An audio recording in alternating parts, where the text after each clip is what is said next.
Good morning, friends. Myself, Tejas sir, from Mechanical Engineering Department. Today we are discuss about the second year mechanical engineering subject named as a mechanical engineering material, in which we are study about the today's topic named as a composite material. In this lecture, we are study about the composite material and also the types of composite material, and also we are study about the advantages and disadvantages and application about the composite material. These are the topics are studied in this lecture. In last lecture, we are study about the types of the ceramic material and also the properties about the ceramic material and applications about the ceramic material. These are the topics are studied in last lecture. Okay. So today's lecture we are study about only the composite material. Types about the composite material, properties about the composite material, and also the advantages about the composite material and applications about the composite material. तर बघा, आपण जे मागचं lecture घेतलं होतं तर मागच्या लेक्चरला आपण काय बघितलं होतं, सेरेमिक मटेरियलबाबत आपण जाणून घेतो. Types of the ceramic material, ठीक आहे ना. कोणकोणते टाईप्स आहेत, सेरेमिक मटेरियलचं फंक्शनिंग काय आहे, आपलं सेरेमिक मटेरियल कशा प्रकारचं असतं, त्याचबरोबर त्याचे typical uses of ceramic material, types about the ceramic material, आहे की नाही, properties and applications about the ceramic material and also the applications about the ceramic material, आहे की नाही. एवढ्या काही गोष्टी ज्या आहेत त्या आपण मागच्या लेक्चरला जाणून घेतलं. आताचं जे लेक्चर जे आहे तर आताच्या लेक्चरमध्ये आपण काय बघणार आहे, तर कंपोजिट मटेरियल. जो तुमचा 5वं युनिट आहे नॉन मेटॅलिक ॲडव्हान्स मटेरियलमध्ये, तर आपण 5वं युनिट बघतो आहोत. तर त्याच्यामध्ये जे कंपोजिट मटेरियल जे आहे तर मग ते कोणत्या प्रकारचं असतं, आहे की नाही. नेमकी कंपोजिट मटेरियल म्हणजे काय आहे की नाही. पण ते कसं आहे, नॉन मेटॅलिक पण ॲडव्हान्स मटेरियल आहे, आहे की नाही. पण कंपोजिट मटेरियल कोणकोणते आहेत, नेमकी त्याच्या प्रॉपर्टीज कोणकोणत्या आहेत, त्याचबरोबर त्याचे ॲप्लिकेशन्स कोणकोणते आहेत, ह्या सगळ्या गोष्टीचा जो स्टडी जो आहे तर तो काय करणार आहे आपण ह्या लेक्चरमध्ये करणार आहे. मग what is mean by the composite material, आहे की नाही. कंपोजिट मटेरियल काय आहे, composite material is a material which is composed of 2 or more material and it gives superior property to those of individual constitute. Composite material म्हणजे काय, तर composite material काय आहे, तर एक प्रकारचं कंपोज केलेलं मटेरियल आहे की नाही. मग कंपोज कसं केलं जातं आहे, तर 2 किंवा त्यापेक्षा जास्त मटेरियल जे आहे ते काय केले जातात, त्याच्यामध्ये कंपोज करून ते बनवलेलं असतं आणि त्याला एक प्रकारची काय केलेली आहे, तर एक प्रकारची सुपिरियर प्रॉपर्टी त्याची तयार होते आणि दोज इंडिव्हिज्युअल कॉन्स्टिट्यूट, आहे की नाही. सुपिरियर प्रॉपर्टी त्याची तयार होते, असं सुपिरियर फिनिशिंग त्याची येते, अशा मटेरियलला आपण काय म्हणतो, तर कंपोजिट मटेरियल असं म्हणतो, आहे की नाही. The individual material do not completely blend and this lose their individual identities, they are combine and contribute their most useful trade to improve the outcome, आहे की नाही. हे जे मटेरियल जे आहे की नाही, कॉम्पोजिट मटेरियल जे आहे तर ते कसं आहे, ते इंडिव्हिज्युअल मटेरियल आहे. Do not completely blend or those their individual identities, आहे की नाही. त्याची कोणतीही काय नाही आहे, तर एक प्रकारची आयडेंटिटी नाही आहे आणि ते कसं मटेरियल आहे, तर कम्प्लिटली ब्लेंडिंग मटेरियल आहे की नाही. ते काय केलेलं आहे, 2 किंवा त्यापेक्षा जास्त मटेरियलचं कंपोजिशन करून काय केलेलं आहे, ते मटेरियल काय केलेलं असतं, बनवलेलं आहे. त्याच्यामुळे त्याची काय नाही आहे, lose their individual identity, they combine and contribute their most useful trend to improve the outcome, आहे की नाही. त्याच्यामध्ये काय केलेलं आहे, तर त्याच्यामध्ये काय केलेलं आहे, कॉन्ट्रीब्यूट केलेलं आहे काय, तर मोस्ट युजफुल ट्रेंड, आहे की नाही. वेगवेगळे मटेरियल जे आहे तर ते काय केलेले आहेत, 2 किंवा त्यापेक्षा अधिक मटेरियल काय केलेले आहेत, कंपोजिट करून काय केलेले आहे, ते बनवलेले आहे आणि त्याची जी आउटकम जे आहे ते काय केलेलं आहे, त्याच्यामुळे इम्प्रूव्ह केलेलं आहे की नाही. Composite, it other word, composite material is combination of 2 or more chemically distinct and isolable phases. मग हे जे कंपोजिट मटेरियल जे आहे तर ह्या कंपोजिट मटेरियलमध्ये काय केलेलं आहे, तर कॉम्बिनेशन केलेलं आहे कशाचं, 2 किंवा त्यापेक्षा अधिक मटेरियल जे आहे त्याचं केमिकली डिस्टिंक्ट अँड इन्सॉल्युबल फेजेसचं काय केलेलं आहे, एक प्रकारचं कंपोजिशन करून काय केलेलं आहे ते बनवलेलं आहे. त्याला आपण काय म्हणतो, कंपोजिट मटेरियल असं म्हणतो, okay. Composition can be natural and synthetic. मग हे जे कंपोजिशन जे आहे तर हे कसं केलं जातं, कॅन बी नॅचरल आणि सिंथेटिक टाईप काय केलं जातं, हे कंपोजिट केलं जातं, हे की नाही. Wood is a natural composite while plywood is a manmade composite. For example जर द्यायचं झालं कंपोजिट मटेरियलचं, जर फॉर एक्झाम्पल जर द्यायचं झालं तर लाकूड जे आहे तर ते कसं आहे, तर नॅचरल कंपोजिट मटेरियल आहे की नाही. पण त्या लाकडापासून आपण काय केलेलं आहे, प्लाऊड मटेरियल बनवलेलं आहे. प्लाऊड बघितले असतील ना तुम्ही, आहे की नाही, 8 mm 12 mm 16 mm हे जे प्लाऊडचे थिकनेस आहेत तर ते काय केलेले आहेत, तर ते मॅनमेड कंपोजिट मटेरियल आहे की नाही. तर हे मटेरियल जे आहे तर तुम्ही बघितलं असेल, वूड बघितलं असेल, आहे की नाही, म्हणजे लाकूड बघितलं असेल तर लाकूड वेगवेगळ्या प्रकारचं असतं, आहे की नाही. मग एकच लाकूड जर आपण घेतलं ते कसं आहे, तर नॅचरल सिंथेटिक नॅचरल काय आहे, कंपोजिट मटेरियल आहे. तर प्लाऊड जर तुम्ही बघितलं तर त्या प्लाऊडमध्ये 3-4 लेअर असतात बघा, आहे की नाही. त्याचं कंपोजिशन करून म्हणजे 3-4 लाकडाचं कंपोजिशन करून ते काय केलेलं आहे, प्लाऊड बनवलेलं आहे. किंवा 3-4 मटेरियलचं कंपोजिशन करून ते काय केलेलं आहे, प्लाऊड बनवलेलं असतं, आहे की नाही. तर एक सिम्पल उदाहरण मी त्याचं दिलं, is manmade composite the bone is a human body. For example अजून दुसरं जर द्यायचं जर झालं तर जे the bone is a human body is also a composite. The most of the composite are made up of two material, one is called matrix और binder. तर जे कंपोजिट मटेरियल आहे, bone is a human body. तुम्ही जर विचार केला तर माणसाची जी बोन आहेत तर ते कसे आहेत, तर नॅचरल आहेत, आहे की नाही. पण the most of the composite are made of the two material is called as a matrix और बाइंडर. तुम्ही बघितले असतील की ते असे कंपोजिट मटेरियलचे काय केले असतात, ते बोन वगैरे काय केले असतात, बनवले असतात. जसं की तुम्हाला मी मागं सिरेमिक मटेरियलचं ते बचडी सांगितली होती, आहे की नाही, थोडक्यात तशी प्रकारचं नाही का. It's surrounded and bind together fiber or fragment of the other material. This other material is called as a reinforced concrete. Of the another example of the man-made composite of this consists of sand, cement and stone. मग तुम्ही जर विचार केला तर काय आहे, the surrounded are binded together fibre or fragment of the other material. The other material is called as a reinforce concrete, आहे की नाही. रेनफोर्स कॉन्क्रीट मटेरियल आहे की नाही. तर रेनफोर्स कॉन्क्रीट मटेरियल हे कशाचं बनलेलं असतं, तर फॉर एक्झाम्पल तर सँड, सिमेंट आणि स्टोन ह्याचं एकत्रित करून जे मटेरियल बनवलं जातं त्याला आपण काय म्हणतो, रेनफोर्स कॉन्क्रीट सिमेंट मटेरियल म्हणतो, आहे की नाही. रेनफोर्स कॉन्क्रीट मटेरियल म्हणतो. मग रेनफोर्स कॉन्क्रीट मटेरियल जे आहे तर हे काय कसं आहे, एक प्रकारचं कंपोजिट मटेरियल आहे. मग रेनफोर्स कॉन्क्रीट मटेरियल जे आहे तर हे एक प्रकारचं कंपोजिट मटेरियल आहे. पण ते कशाचं बनवलेलं आहे, तर सँड, सिमेंट आणि स्टोन याचं मिक्सचर करून ते काय केलेलं आहे, हे कंपोजिट मटेरियल जे आहे ते काय केलेलं आहे, बनवलेलं आहे. मग composite material is equal to matrix sum of the matrix plus reinforcement, आहे की नाही. कंपोजिट मटेरियल हे कसं असतं, तर हे कशाचं बनलेलं असतं, ते दोन मिक्सचरचं, एक तर मॅट्रिक्स आणि रेनफोर्स सिमेंट ह्या दोघांचं कॉम्बिनेशन करून जे मटेरियल बनलं जातं त्याला आपण काय म्हणतो, तर एक प्रकारे कंपोजिट मटेरियल असं म्हणतो, आहे की नाही. तर याच्यामध्ये तुम्हाला दिसतं आहे बघा, द वर्ड ऑफ मटेरियल, आहे की नाही. म्हणजे कंपोजिट मटेरियल जे आहे तर त्या कंपोजिट मटेरियलमध्ये कोणकोणत्या गोष्टी येतात, सेरॅमिक आणि ग्लासेस, आहे की नाही. परत metal, polymers, elastomers, natural material आणि फोम्स. तर हे काय आहे, ते एक प्रकारचं कंपोजिट मटेरियलचं एक प्रकारे उदाहरण आहे. The definition about the composite material. A broad definition of the composite is two or more chemically distinct material which when combined have improved the property over the individual material. हे जे composite material जे आहे तर हे कशाचं बनलेलं असतं, दोन किंवा त्यापेक्षा अधिक मटेरियल जे आहे तर त्याचं केमिकली डिस्टिंक्ट मटेरियल, आहे की नाही. केमिकली त्याचं कंपोजिशन करून जे मटेरियल बनवलं जातं, आहे की नाही. आणि त्याच्यामुळे काय होतं, ते improve the property.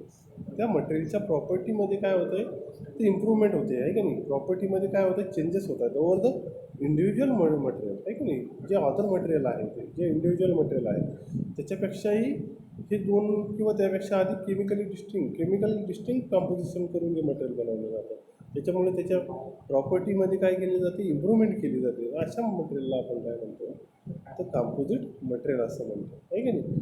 The constitute retain their identities in the composite, that is they do not dissolve and otherwise merge completely into each other, although they act as in concert, आहे की नाही. मग हे जे मटेरियल जे आहे तर ते कसे आहे, the constitute retain the identities in the composite. तर एक प्रकारे त्यांनी काय केलेली आहे, तर त्यांची आयडेंटिटी काय केलेली आहे, बनवलेली आहे, की जेणेकरून ते काय झाले, ते एक प्रकारचे कंपोजिट मटेरियल आहे.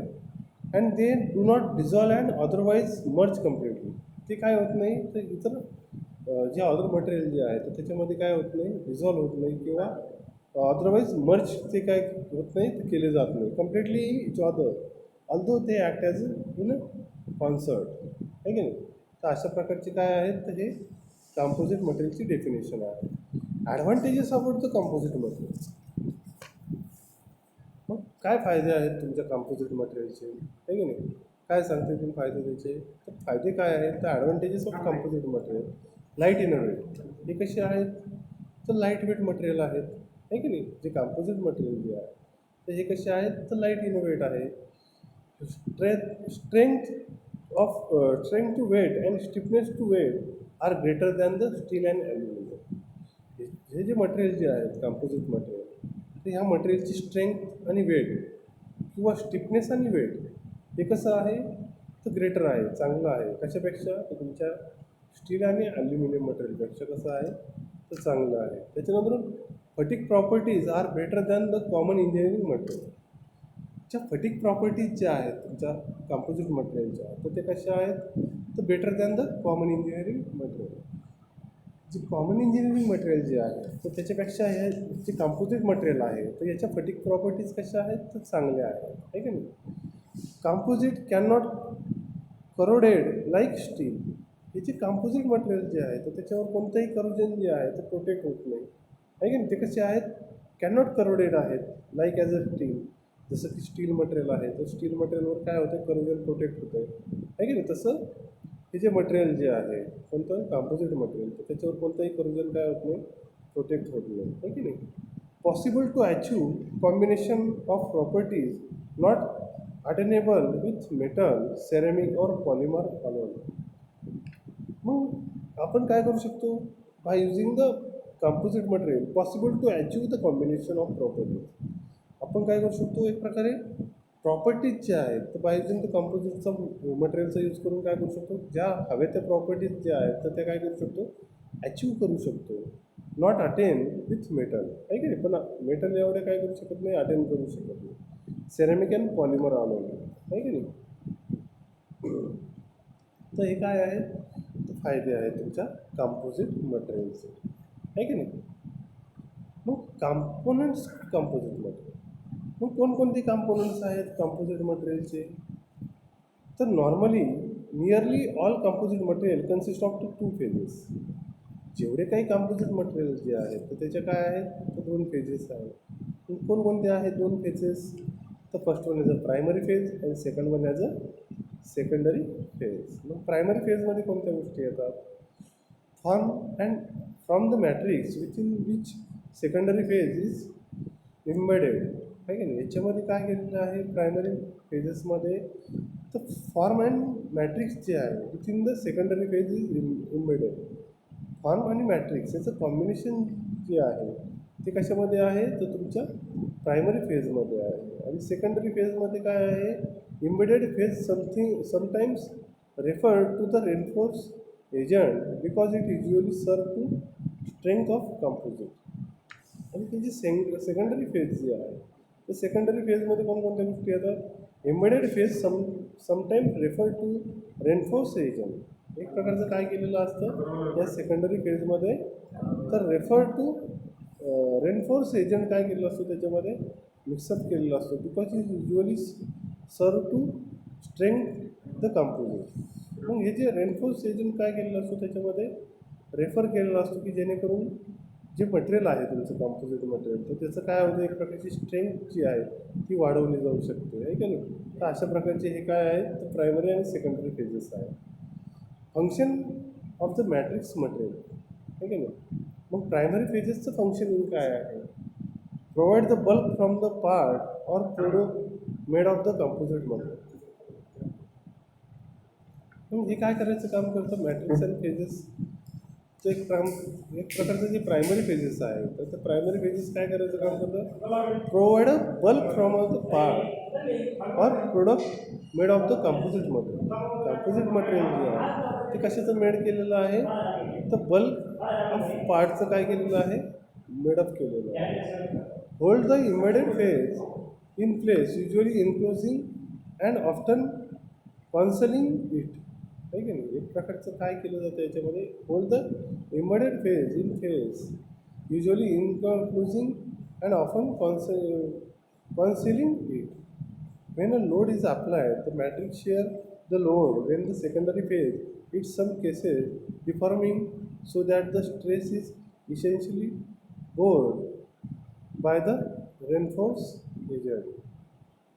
मग याच्यामध्ये जे प्रायमरी फेजेसमध्ये जे मॅट्रिक्स यूज केलं जातं, तर ते काय करायचं काम करतं, लोड इज अप्लाय. ज्यावेळेस आपण त्याच्यावर काय करतो, त्या मटेरियलवर, कंपोजिट मटेरियलवर ज्यावेळेस लोड अप्लाय करतो, तर मॅट्रिक्स काय करायचं काम करतं, तर शेअर करायचं काम करते लोड, आहे की नाही, तुमच्या सेकंडरी फेजवर, आहे की नाही. In some cases deforming so that the trace is essential. त्यामुळे काय होतं आहे, काही केसेसमध्ये काय होतं, त्याचं डिफॉर्मेशन होतं, आहे की नाही. Stress is essentially borne by the reinforcing agent, आहे की नाही.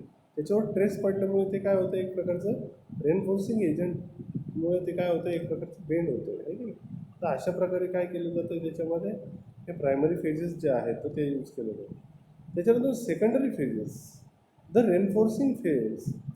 मग रेनफोर्सिंग फेज म्हणजेच काय आहे, तर आपली सेकंडरी फेज आहे. मग सेकंडरी फेजमध्ये कोणकोणत्या गोष्टी येतात, function is to reinforce the primary phase.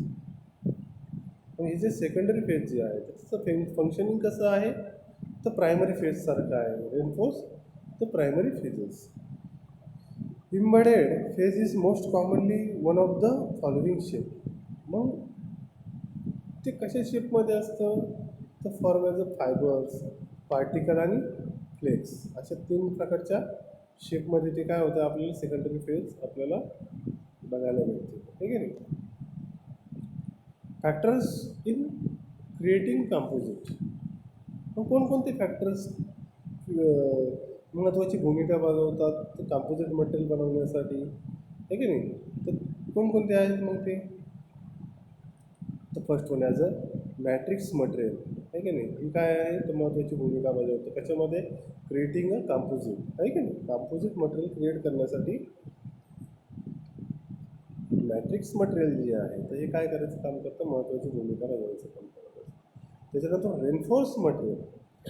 हे रेनफोर्स मटेरियलमध्ये कोणकोणत्या गोष्टी येतात, ह्या सुद्धा काय आहेत, तर कंपोजिट मटेरियल क्रिएट करण्यासाठी काय आहेत, तर गरजेच्या आहेत. तर रेनफोर्स मटेरियलमध्ये कोणकोणत्या गोष्टी येतात मग, तर concentration, second one as a size, third one as a shape, fourth one as a distribution and fourth one as a orientation, आहे की नाही.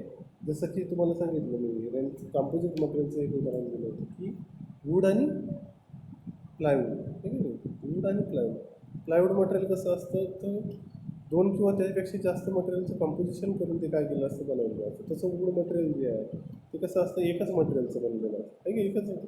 ते कसं आहे, नॅचरल मटेरियल आहे की नाही.